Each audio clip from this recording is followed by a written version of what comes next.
Hello and welcome dear students. I'm Shukhriti Devnath, Assistant Professor, Shamshiri College, Department of English. So this is a video that is being prepared for Semester 2 AECC students. That the students who have opted Communicative English as a AECC 2 paper. So let's begin with communication. Communication is an integral instinct of all living things. Communication is any exchange of information between two entities. So, communication is a process in which two entities share or exchange information. Good communication is not just a process of transferring information from one entity to another. So keeping in mind that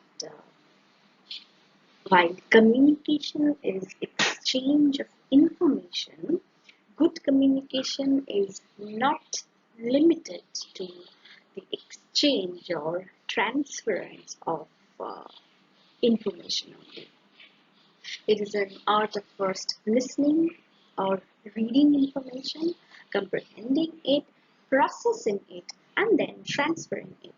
There is a huge amount of effort that goes into communication. So, communication has a process. You need to first listen or read the information, then you have to comprehend it so that you can understand the information, then process it and transfer it to another. So, this is how this communication works. Now, moving on to the next slide, it speaks of communication as the process. It has 6 steps, beginning with sender and ending with the decoding. So, the sender, in this case, which is, as you can see, I am the sender. Uh, I'm encoding a message. So the sender encodes a message, and through channel, in this case, this video is the channel. So the sender through a channel sends this encoded message to the receiver, and this receiver is to decode the message and understand what is being said. So sender, encoding, message, channel, receiver, and decoding. So this is how this process of communication gets completed. Moving on to the next slide, it's on the types of communication. So there are 2 types of communication. As you can see on my left, verbal communication, and on my right there is non-verbal communication. As you can see, verbal communication, someone is saying particular things, and with this, and the other one who is with this uh, big ear, it denotes that he is listening to the things that he is being spoken to. And in case of non-verbal communication, you can find the image of handshaking. So by the time using our common sense, you have understood that verbal communication is when you use words and the presence of words, and non-verbal communication is the absence of words in communication. So let's enter into the realm of verbal communication.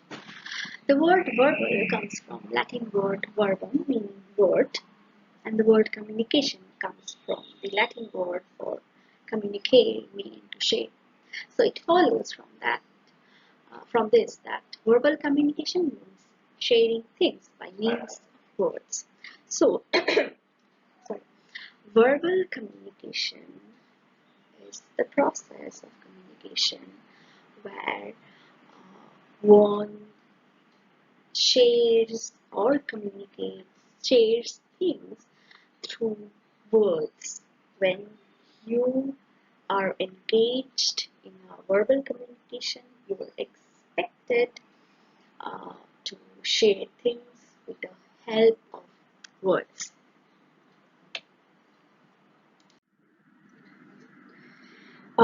So now, what do I mean when we share things? What are the things that we share? Uh, Obviously, we know that we share information, emotion or feelings, thoughts, support, help, and memories. So, please, dear students, look at this picture. This picture speaks of verbal communication.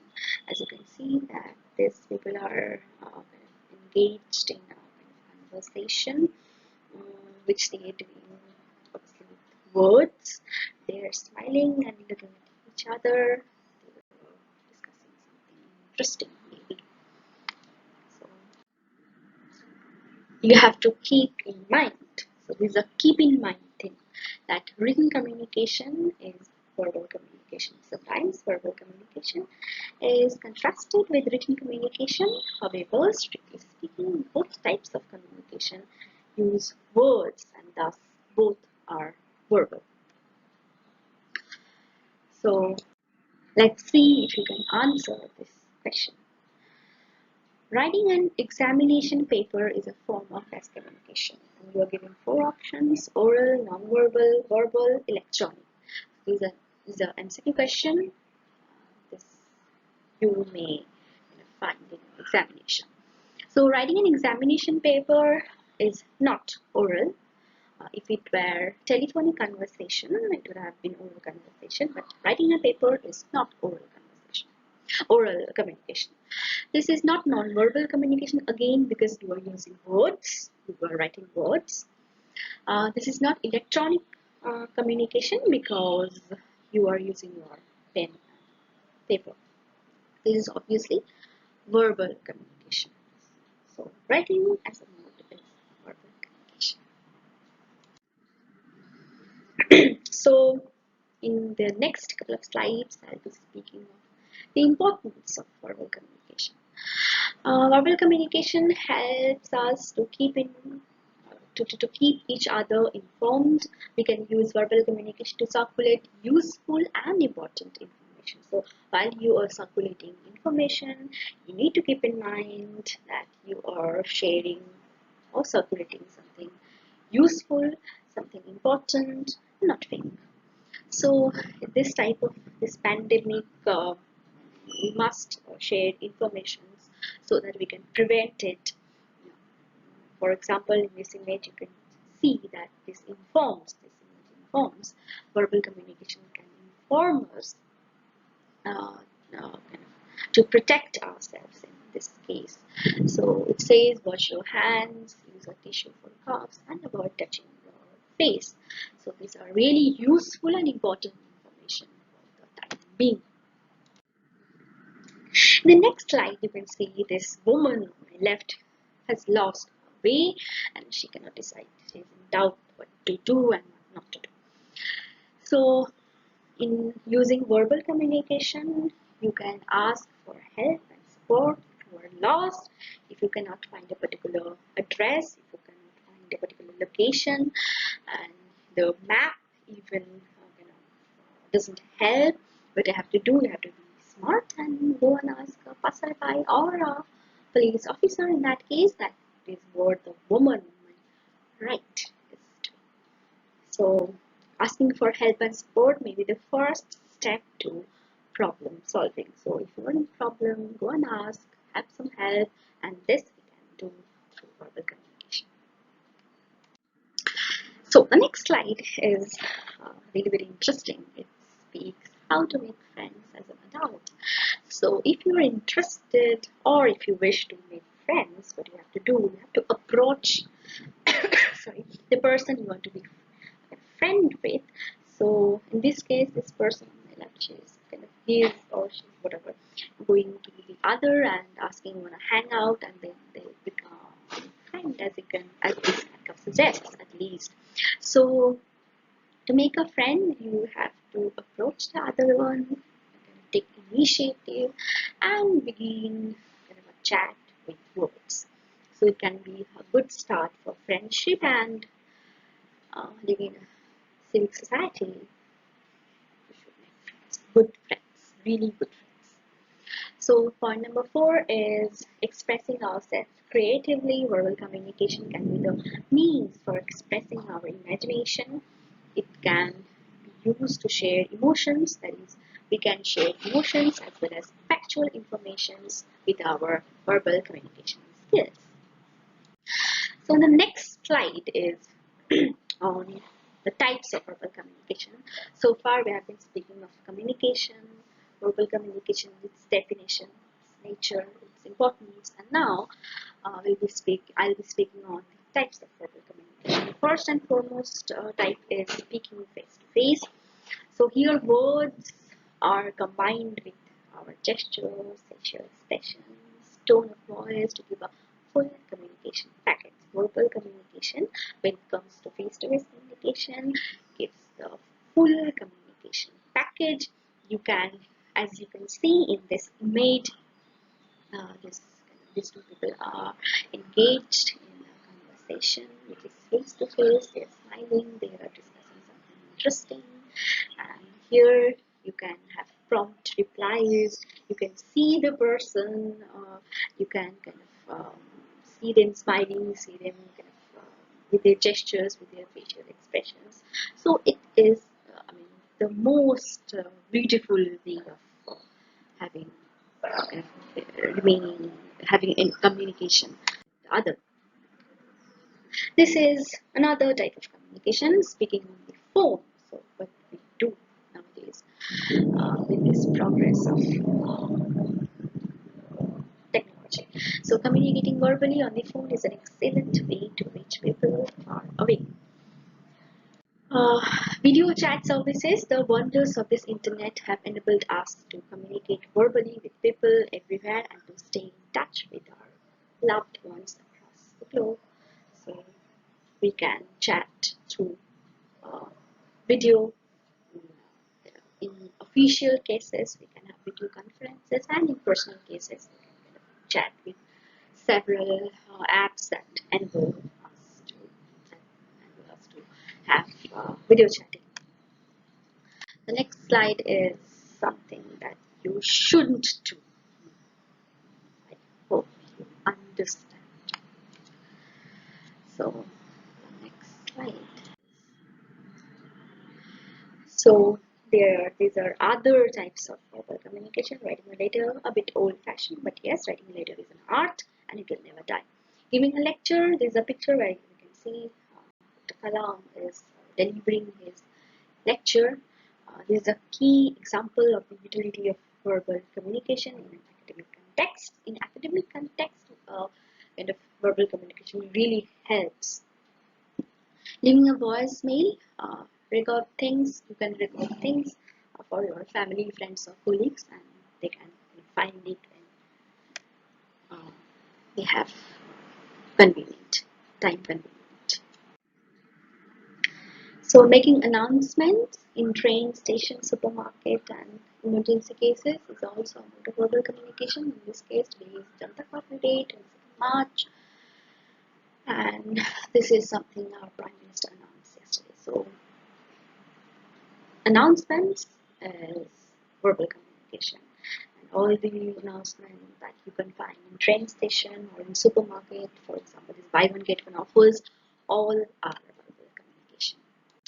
So moving on, now I'll be giving you 10 situations of verbal communication so that you can understand that the nature of verbal communication differs in relation to particular context. That is, with particular situation, the nature of verbal communication differs. And so you need to understand the situation and likewise communicate verbally. So the first situation is two people smile at each other at a party. Very nice. They want to get to know each other, so they start chatting. This is example of informal verbal communication. This is not formal but informal. This is not that public kind of official. This is rather private and informal verbal communication. So no doubt both people will try to be very polite to each other. So remain very polite in such a situation. if you're eager to engage in verbal communication. Situation number 2 is quite opposite from the previous one, where you are getting late to your work and you need to inform your boss. So what you have to do, you need to call your boss and inform the reason of your getting late. In this case, you are likely to be relatively formal and polite, and it may well be apologetic as well. So after kind of explaining the reason of your getting late, you need to say, "I'm very sorry, please pardon," etc. It helps. So point number 3 or situation number 3 is, suppose you are kind of having a very tough time in your life. So what you need to do is you need to invite or you wish to invite your near and dear ones, for example, your friends, your colleagues, or your family members, and then uh, because you need warmth or you need to be comforted. So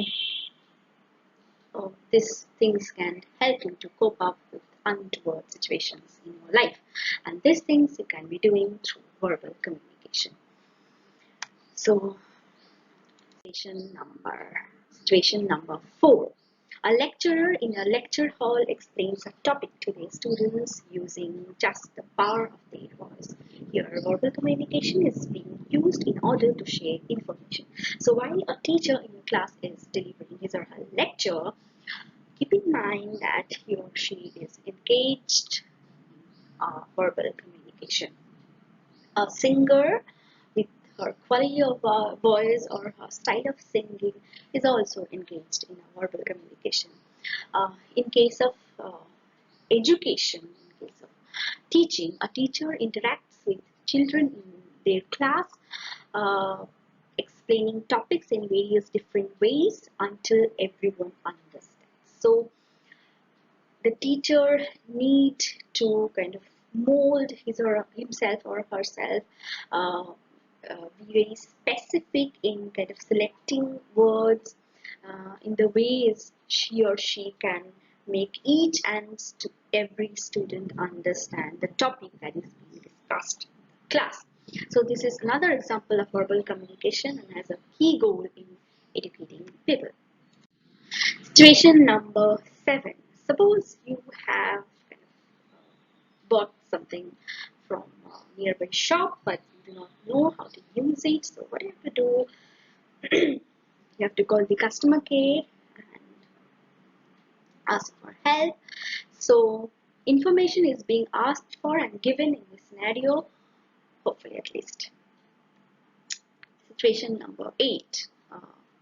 Board meeting are examples of verbal communication. Situation number 9. This is very important. Please, dear students, concentrate. Someone spots a thief breaking into a nearby shop and calls the police with the time and location of the crime. So if you spot a thief who is trying to kind of breaking into a nearby shop, what you have to do, you have to call the police and you have to inform time and location exactly so that police can arrive as soon as possible. Your verbal communication needs to be concise, accurate, and informative. And the last situation is taking vows in marriage when someone gets married. So the mantras that they utter are words. So now you understand the importance of verbal communication, I hope. So thank you so much for listening. If you have any query, any doubt, any question, do contact me through my mail